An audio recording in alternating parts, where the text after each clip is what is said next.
with us on the phone who had provided all those details about what led up to it today. Again, the suspect is in custody. This is suspect number 2, we believe, in Boston Marathon bombings on Monday. The younger brother of suspect 1, who perished in a shootout last night with police. Again, a tense scene just wrapping up at 67 Franklin Street. As we watch the ambulance drive away, which we assume possibly suspect number 2 is in that ambulance going away. He is under arrest. Big smiles from the cops. We heard there was a lot of applause. This has been a long investigation. The day has been incredible with 20 shots fired, explosions, and a suspect holed up at 67 Franklin Street. A hostage negotiator came on scene, and moments later we heard there was an arrest. Exactly right. The moment tonight where everyone cheered, and you can imagine the exhale in Watertown tonight, and indeed all of Boston and Massachusetts, and really across the country, to know that the second suspect has been taken into custody.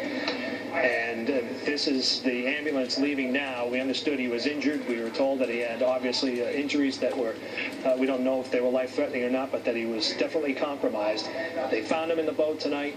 They surrounded him. They sent in a robot. They ultimately decided, you know, it was time for himself to give up, and he did. That's right. Suspect number 2, if you are just turning on right now, suspect number 2 has been arrested after a long negotiation and a stand-up outside of Franklin Street in Watertown. Let's go to Bob Ward. What a great moment, huh? That applause, we knew that applause had to signify something, and it did. Jared Holbrook getting it confirmed. I also got it confirmed from one of the law enforcement out there saying that he is in custody. Wow, that's just tremendous news, and what a relief for everyone in the state of Massachusetts, as I said earlier, and certainly for people like the victims' families and who lost so much, people who lost limbs and everything else, to know that these 2 perpetrators are off the streets. And I would talk to you more about this in a moment, but I want to see if we can bring in Jared Holbrook. And Jared, did you have a chance to see inside that ambulance at all? We saw the ambulance pass by, and then it's been stationary for a long time. We haven't seen it go back by, but Mark, I'll tell you, I was sitting there listening to, watching some home videos that somebody shot right next. Okay, let me interrupt here.